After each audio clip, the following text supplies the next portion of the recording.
పాలమూరు జిల్లాలో liquor stock పాయింట్లో labour దందా అక్రమార్కులకు కాసుల వర్షం కురిపిస్తోంది. లిక్కర్ లోడింగ్ అన్లోడింగ్ చేసే హమాలీల నియామకాల కోసం లక్షల్లో కమిషన్లు నొక్కేస్తున్నారు. సర్కారు లిక్కర్ స్టాక్ పాయింట్లో ఏళ్లుగా జరుగుతున్న అక్రమ భాగోతంపై V6 స్పెషల్ స్టోరీ. పాలన మారినా ప్రజాప్రతినిధుల కుర్చీలు తారుమారైనా పాలమూరులో బీఆర్ఎస్ లీడర్ల పెత్తనం మాత్రం మారలేదు. పాలమూరు జిల్లాలోని లిక్కర్ స్టాక్ పాయింట్ ఇందుకు కేర్ ఆఫ్ గా మారింది. ఇక్కడ హమాలీలు పనిచేయాలంటే మాజీ ప్రజాప్రతినిధులకు కప్పం కట్టాల్సిందే. వందలు కాదు, వేలు కాదు, ఏకంగా లక్షల రూపాయలు సమర్పించుకోవాల్సిందే. లిక్కర్ లోడింగ్ అన్లోడింగ్ చేసే హమాలీల నియామకాల కోసం లక్షల్లో కమిషన్లు వసూలు చేస్తున్నారు. ఇదో గూడుపుటాని దందా. ఇందులో అధికారులు బీఆర్ఎస్ లీడర్లదే కీ రోల్. పైకి మాత్రం తమకేం సంబంధం లేదని లిక్కర్ డిపో అధికారులు సిబ్బంది చెప్పే మాట. ఎవరిని పనిలో పెట్టుకోవాలో లోకల్ లీడర్లు ఆదేశిస్తే వారినే స్టాక్ పాయింట్ వద్ద తీసుకుంటారు. లక్షల రూపాయలు చేతిలో పెట్టడానికి ఇదేమన్నా సర్కారీ నౌకరా అని అనుమానం రావచ్చు. కానీ ఇక్కడే ఉంది అసలైన twist. Thimmajipet liquor stock point లో పనిచేసే హమాలీ నెల సంపాదన డిపో మేనేజర్ కంటే ఎక్కువ. లోడింగ్ అన్లోడింగ్ కు కాటన్ కు 7 రూపాయల చొప్పున లిక్కర్ షాప్ ఓనర్లు కూలీలకు హమాలీ చెల్లిస్తారు. లోడింగ్ అన్లోడింగ్ ద్వారా ఒక్కో హమాలీకు రోజుకు 3000 నుంచి 5000 దాకా కూలీ ఆదాయం వస్తుంది. అలా ఒక్కో హమాలీ సంపాదన నెలకు 1,00,000 పైమాటే.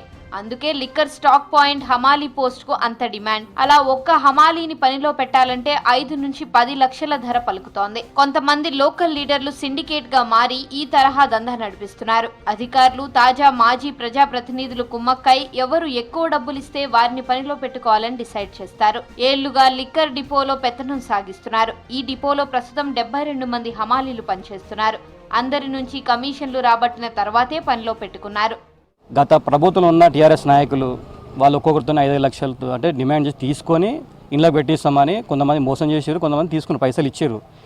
ఇక్కడ అన్యాయం జరుగుతుంది. మా అందరికీ ఉపాధి కల్పించాలి. ఒక్క సీటుకు మినిమం 22 లక్షలు అమ్ముకుంటారు. ఇది అయితే ఇట్లుందంటే అనేది ఇది గవర్నమెంట్ జాబ్ లాగా ఉంది. వీళ్ళు చేస్తారు, వీళ్ళ కొడుకులు చేస్తారు. వీళ్ళ కొడుకులు బాగాలేదనుకో ఇంకోని పెడతారు, ఇంకోటి వాళ్ళు చేస్తారు. వాళ్ళకి కూడా వాళ్ళ ఇబ్బంది అయిందనుకో వీళ్ళు బయటకు వస్తారు, వాళ్ళని పెట్టి వీళ్ళు తెల్లబాటలు వేసుకొని రాజకీయాలు చేస్తారు. నిరుద్యోగులు ఇక్కడ దగ్గర 100 మంది 50 మంది ఉన్నారన్న. మేము ఏం కోరుకుంటున్నామంటే మాకు ఖచ్చితంగా ఇందులో ఎందుకు పని ఉంది, మాకు పని కల్పించాలి. ఒక్కొక్కరి దగ్గర 5-5 లక్షలు తీసుకొని 12 మందిని ఇందులో ఎక్కించాలని వాళ్ళు చూసిరనమాట. మాకు తెలిసిన ఎంబటే ఇక్కడికి వచ్చి మేము ధర్నా చేసి వాళ్ళని లోపలికి వెళ్ళిన తర్వాత వాళ్ళని మళ్ళీ ఇంకసేరి రిటర్న్ పంపించడం జరిగింది. డిఎం ఇతరులు లోపల ఉన్న అధికారులు కుమ్మక్కయి పైసలు తీసుకొని మమ్మల్ని రానియకుండా ఊళ్ళో ఎంతోమంది యువకులు ఉన్నారు. ఇక్కడ రోడ్ల మీద ఉట్టిగా తిరుగుతున్నారు. ఇందులో ఉపాధి కూడా దొరుకుతుంది. మాకు ఎంతో కొంత ఉపాధి దొరుకుతుంది. అందరు డిగ్రీలు చేసిన వాళ్ళు, పీజీలు చేసిన వాళ్ళు, ఇంటర్ చేసిన వాళ్ళు అందరూ ఉన్నారు ఇక్కడ. దీని మీద ఎన్నో రోజుల నుంచి మేము ధర్నా చేసినా కూడా అప్పుడు ఎక్కిస్తాం అని మాయమాటలు చెప్పి టీఆర్ఎస్ లీడర్లు, ఇందులో ఉన్న అధికారులు, మళ్ళా ఇందులో ఉన్న పని చేసే వాళ్ళు కొంతమంది కుమ్మకై పైసలు తీసుకొని వాళ్ళకు ఒత్తాసు పలుకుతూ మమ్మల్ని అవాయిడ్ చేస్తున్నారనమాట.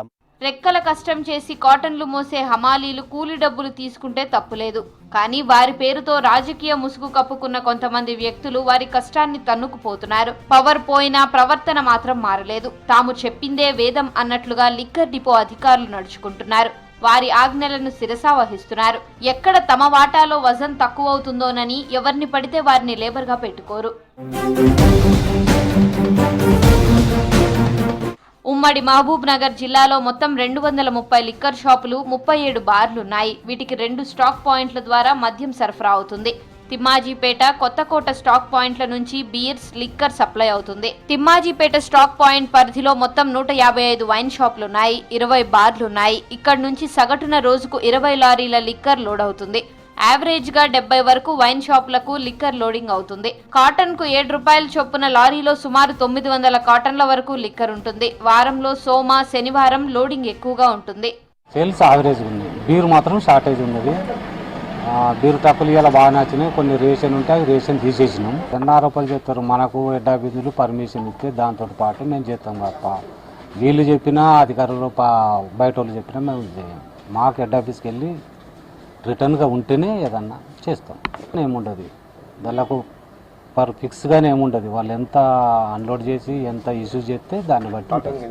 ఇటీవల 12 మంది హమాలీలను కొత్తగా డిపోలో చేర్చుకున్నారు. వారి నుంచి కమిషన్లు వసూలు చేసే చేర్చుకున్నట్లు ఆరోపణలు వినిపిస్తున్నాయి. డిపో అధికారులు, సిబ్బందితో పాటు ఇందులో ప్రమేయం ఉన్న బీఆర్ఎస్ లీడర్లను విచారిస్తే వాస్తవాలు వెలుగులోకి వస్తాయి. ఏళ్లుగా సాగుతున్న ఈ అక్రమ దందాలో కోట్ల రూపాయలు ఎవరెవరి చేతులు మారాయి, ఎవరి ప్రమేయం ఉందన్న విషయాలు బహిర్గతమయ్యే అవకాశం ఉంది.